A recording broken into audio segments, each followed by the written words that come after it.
Do you want to learn how to use Canva background generator?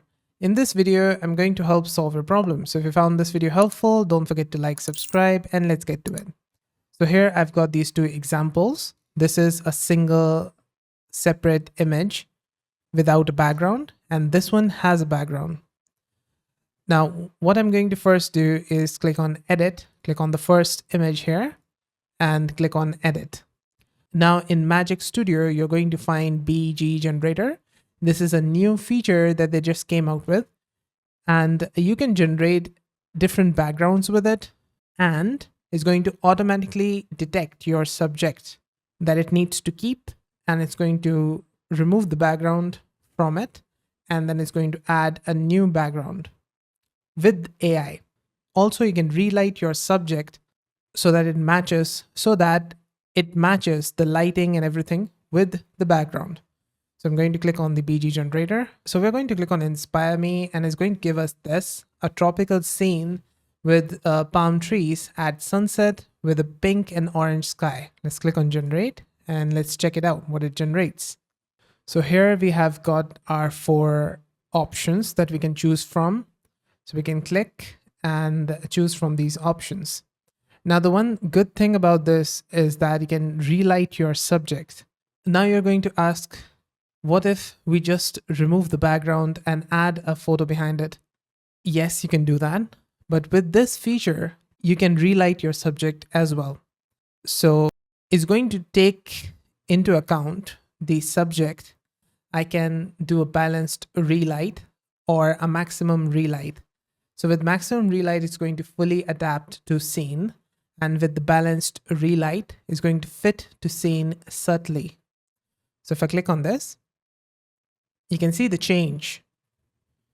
Maximum relight.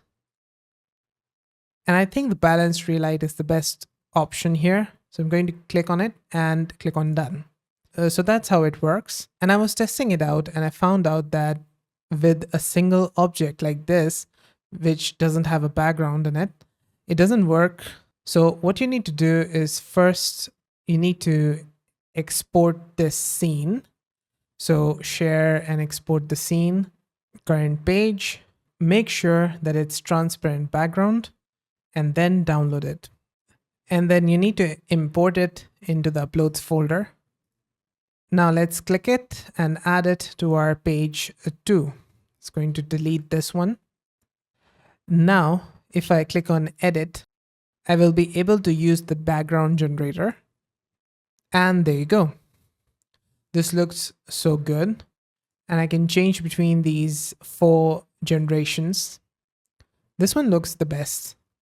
And let's click on this relight option, the sun icon, and I can change it to balanced relight and maximum relight.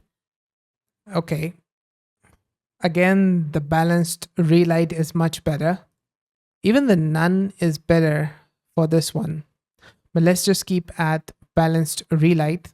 So you can see the power of this tool. You can import your e-commerce products to it and change the background to anything you like. And while we are talking about this e-commerce product thing, let me give you a bonus that I've found. I'm going to export this without a background and open up Chat GPT. So they just improved their image functionality. And what I'm going to do is implode the file first, like this, drag and drop it. And then I'm going to type in something like this, add the skateboard in a luxury store with a great relight. So like here, we have got the skateboard image that we got from Canva. We removed the background in it, and we asked it to put it in a luxury store with great relight. And this was the result. And it looks really good. And you can also download it to your computer. Then I asked it to have a model hold it and smile with the same background. And there you go. You can just take your photo of your e-commerce products, and then you can import it inside Chat GPT. Just make sure that you have your product's background removed. And if you don't have Canva, you can just go for You can just go for Adobe Express. They also have a feature to remove the background, and it's for free. Because I was trying to import this same skateboard image with the background and it was not working. Then when I imported it without the background, it started to work. So yes, that's it. That's how to use the background generator in Canva. Did this video help solve your problem? Let me know with a like and comment. You can also check out my other Canva tutorials on the right hand side in a playlist and my other software tutorials. See you there.